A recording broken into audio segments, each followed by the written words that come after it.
నమస్తే. నమస్తే. ఏం పేరు? ఆంజనేయులు. ఆంజనేయులు గారు. ఏం చేస్తుంటారు? Auto driver. ఆటో డ్రైవింగేనా? ఎక్కడ మీరు ఉండేది? ఏలూరండి. ఏలూరేనా?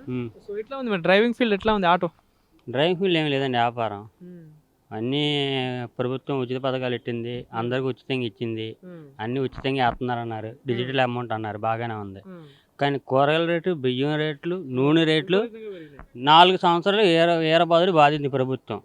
అందరూ ఎక్స్ ప్రభుత్వాలు, ఎక్స్ నాయకులు అందరూ పోటీ పడితే గత సంవత్సరం అంటే 9 నెలలుగా రేట్లు తగ్గించుకుంటూ వచ్చారు. ఇప్పటికి ఇంకా తగ్గిస్తాడా లేదన్నది నెక్స్ట్ గెలిస్తే తెలుస్తుంది. నెక్స్ట్ మట్టికి వేరే ప్రభుత్వం రావాలని ఏలూరు ప్రజలు మేము కోరుకుంటున్నాం. కానీ ఇప్పుడు మీరు ఆటో డ్రైవింగ్ చేస్తుంటారు అంటే తిరుగుతుంటారు, ప్రతి ఏరియా తిరుగుతుంటారు, ప్రతి గ్రామం తిరుగుతుంటారు కదా. సో రోడ్లు ఎట్లా ఉన్నాయి? అభివృద్ధి ఏమైనా కనిపిస్తుంది అన్న? రోడ్లు అయితే 4 సంవత్సరాలన్నర వ్యవధిలో ఏం వేయలేదు. గత మన ఎన్నికలు కూడా అవుతుంది అనుకో, నెల ముందు మట్టికి అడవిడిగా అంగుళం రోడ్డు వేసారు. వేయించుకోవాలంటే అంగుళం రోడ్డు వేసారు. మళ్ళీ రేపు ఎలక్షన్లు అయిపోగానే ఆ రోడ్లు మళ్ళీ పోతాయి. వచ్చిన ప్రభుత్వం ఏ ప్రభుత్వం అవుతుందో అది వేస్తుంది. మళ్ళీ వేస్తాడో ఏదో తెలియదు, కానీ ప్రస్తుతానికి అయితే ఒక అంగుళం రోడ్డు వేసారు. ఎలక్షన్ అయ్యే వరకు జరుగుద్ది ఆ రోడ్డు. గత 5 సంవత్సరాలుగా చూసుకుంటే మరి జగన్ పాలన, వైఎస్ఆర్సీపీ గవర్నమెంట్, సో ఎట్లా అనిపిస్తుంది మీకు? ఏమైనా నచ్చిందా? ఏమైనా మార్పు వచ్చిందా అభివృద్ధి విషయంలో? అంటే ప్రజలు ఇచ్చిన జగన్మోహన్ రెడ్డి మొహం చూసి వేయలా, రాజశేఖర రెడ్డి మొహం చూసి వేసారు. వీడి మొహం చూసే సీన్ లేదు, ఇప్పుడు కూడా లేదు. ఇప్పుడు కూడా లేదు ఆ ప్రభుత్వం. అప్పుడు ఒక ఛాన్స్ అన్నాడు, ఆ ఒక్క ఛాన్స్ అన్నాడు. అక్కమ్మ చెల్లెమ్మలు ముద్దులెట్టాడు, గెలిచాడు. మళ్ళీ ఇంకోసారి అంటున్నాడు కదా. ఇప్పుడు ఆ రోడ్డు షోలు లేవుగా, రోడ్డు షోలు వెళ్ళటం లేదుగా, బస్సులోనే కూర్చుంటున్నాడుగా. ఎందుకు కావచ్చు అట్లా? ఎందుగా ఉంది, వ్యతిరేకత ఉందో తెలుసు, కాకపోతే ఏంటంటే పైకి చెప్పాలి కాబట్టి చెప్తున్నారు.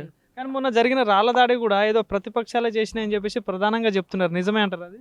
ఏమో మాకైతే తెలియదు, కానీ ఎలక్షన్ ముందు ఒకసారి ఎలక్షన్ ముందు కోడికత్తో జరిగింది. మరి ఎక్స్పర్ట్ చేశారో లేదో, మరి ఎవరు చేశారో తెలియదు. మరి ఇప్పుడు రాళ్ళదాడి ఎక్స్పర్ట్ చేశారో, మరి ఎవరు చేశారో తెలియదు. అది ప్రభుత్వమే ఎంక్వైరీ చేసి చెప్పాలి. ఆ మనిషి ఎవరో, పర్సన్ ఎవరో, అసలు ఎందుకు చేశారన్నది వీడియో మీడియా ద్వారా చెప్పండి, సాక్షి టీవీ ద్వారా చెప్పండి. ఇబ్బంది ఏముంది అందులో? అంటే సీఎంకే రక్షణ లేదు, సో మరి ఇప్పుడు దేశ ప్రజలకు ఎట్లుంటుంది?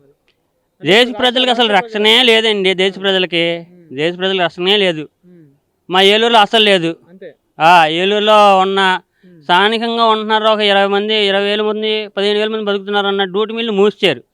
ఏలూరుకి ఆదాయం లేదు, ఏలూరుకి అసలు ఆదాయం లేదు. అంటే దీని అభివృద్ధి, ఏలూరు బాగానే అభివృద్ధి అయింది, మళ్ళీ నన్ను గెలిపిస్తారు ఏలూరు ప్రజలు అని చెప్పేసి అటు ప్రధానంగా వాళ్ళు చెప్తున్నారు. ఎంతవరకు నిజం అంటారు? ఏలూరు అయితే గత 3 సార్లు గెలిచిన ఎమ్మెల్యే గారు అయితే ఏమి చేయలేదండి. ఆయన మనసున్న మనిషి అయితే ఏలూరుకి చేశాను ఒప్పుకుంటే ఆయన మళ్ళీ గెలుస్తాడు. అంతే, మనసున్న మనిషిని ఏలూరుకి ఇది చేశాను, ఏలూరు రూపురేఖలు మార్చాను చెప్తే ఆయన మళ్ళీ గెలుస్తాడు. సో మరి ఎట్లా ఉండొచ్చు? ఇప్పుడు ఎంపీగా కూడా పోటీ చేస్తున్నారు ఇద్దరు. సో ఇంతకుముందేమో ఎంపీగా శ్రీధర్ బాబు గారు ఉండే, సో ఏమైనా పనులు చేసిండా ఇక్కడ? ఏమి చేయలేదండి. ఎమ్మెల్యే గారు చేయలేదు, ఎంపీ గారు ఏమి చేయలేదు. మాకు కాదు స్పాట్స్ బిటీ అన్నారు. ఆ పక్కన మినీ బైపాస్లో బిజీ చేస్తానన్నారు. బ్రిడ్జికి ఓపెనింగ్ కూడా చేశారు. మేయర్ గారు, ఎమ్మెల్యే గారు అందరూ వచ్చేసారు. ఆ బ్రిడ్జి అవగతలు అసలు ఇప్పుడు రూపురేఖలు కూడా లేవు. ఆ డబ్బు ఏమైపోయిందో తెలియదు, శాంక్షన్ అయితే అయింది డబ్బు. సో మరి ఇప్పుడు ఇద్దరు బీసీ నాయకులు పోటీ చేస్తున్నారు, ఇది మీ ఏలూరు నుండి. అటు చూసుకుంటే సునీల్ కుమార్ గారు, ఇటు చూసుకుంటే మహేష్ కుమార్ గారు. సో మరి ఎట్లా ఉండొచ్చు? మరి ఎవరికి ఎక్కువ ఛాన్సెస్ ఉంటాయి ఇక్కడ? ఏలూరు ప్రజలు అయితే మార్పు కోరుకుంటున్నారండి. ఆ మార్పు ఇద్దరే యాదవులే, ఇద్దరు వేరే క్యాస్ట్ కాదు. ఏది వచ్చినా ఒకటే కాదు, మాకు మార్పు కావాలి. అది చేంజ్ అవ్వాలి. Thank you.